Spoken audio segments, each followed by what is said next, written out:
શૈક્ષણિક અને મજેદાર નાટક જે છે કુદરતી ખાતર અને કૃત્રિમ ખાતર વચ્ચેનો તફાવત.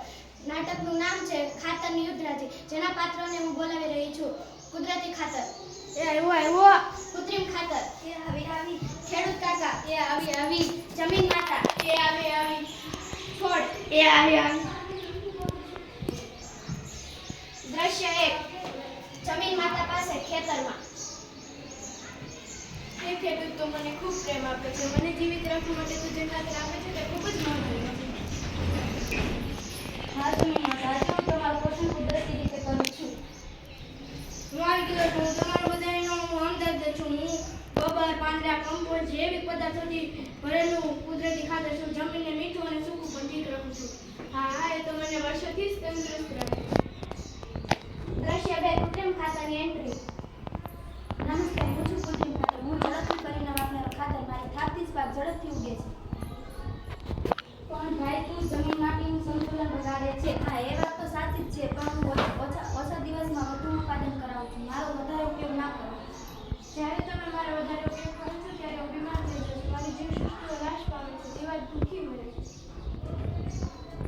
દ્રશ્ય 3. છોડ અને પાકનું નિવેદન. હું બનેના ઉપયોગથી ઊભું છું, પણ તમારું સંતુલન જરૂરી છે. કૃપા કરી મને તંદુરસ્ત રાખો અને જમીનને જીવંત રાખો. અંતિમ સંદેશ. કુદરતી ખાતર જમીનને વધુ જીવન આપે છે, પરંતુ કૃત્રિમ ખાતર જમીનને વધુ માત્રામાં તે નુકસાન કરે છે. બધા સાથે મળીને સંતુલન છે સાચું ખાતર. જમીન બચાવો, પાક ઉછેરો.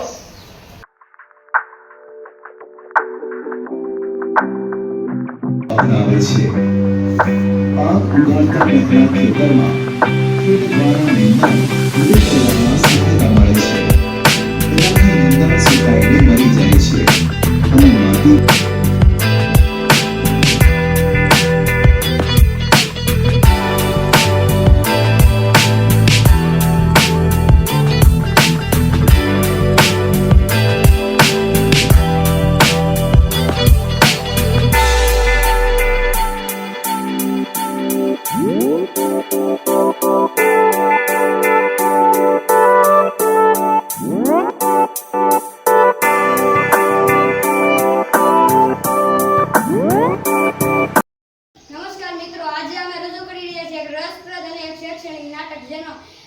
જેનો વિષય છે ખરીફ પાક અને રવિ પાક વચ્ચેનો તફાવત. જેનો શીર્ષક છે પાકોની પાઠશાળા. અને હું પાત્રોને બોલાવી રહ્યો છું. ખરીફ પાક. એ આવ્યો. રવિ પાક. એ આવ્યો. પાવસી. એ આવી. ખેડૂત કાકા. એ આવ્યો. સુરેશ દાદા. એ આવ્યો. દ્રશ્ય 1. ખરીફ પાક. ખેડૂત કાકા ખેતરમાં આવી રહ્યા છે. આ ઉફાળો સીઝન છે ને ખરીફ પાક વાવવાનો સમય છે. આ પાવસીની રાહ જોઈ રહ્યો છું. નમસ્કાર ખેડૂત કાકા, હું આવી રહ્યો છું. ધરતી ભીંજી રહી છે. તમારા ખરીફ પાક માટે શરતો સરસ છે. હા, હું આવી ગયો છું. હું શેવટના ઋણથી મોજમાં આવી ગયો હતો. હું પાવસીમાં હોવાતો ને ઓક્ટોબર સુધીમાં તો તૈયાર થઈ જતો. દ્રશ્ય 2. રવિ પાક.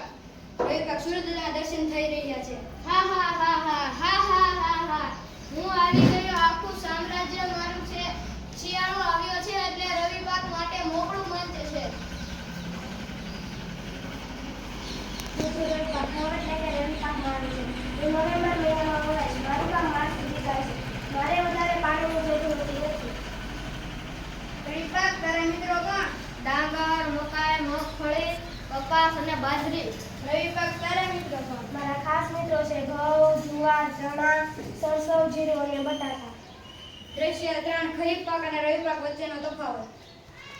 હું શીતકાળમાં શાંતિથી ઊભું છું. મારીને ઓછું પાણી અને ઠંડી માફક આવે છે. હું પાવસી ઋતુમાં ઊભું છું. મારે ભારે માત્રામાં પાણી રોવે છે એટલે હું પાવસી ઋતુમાં ઊભું છું. બધા સાથે મળીને કહે છે ખરીફ પાક કે રવિ પાક બંને પાક પાકથી થાય છે સમૃદ્ધ દેશ.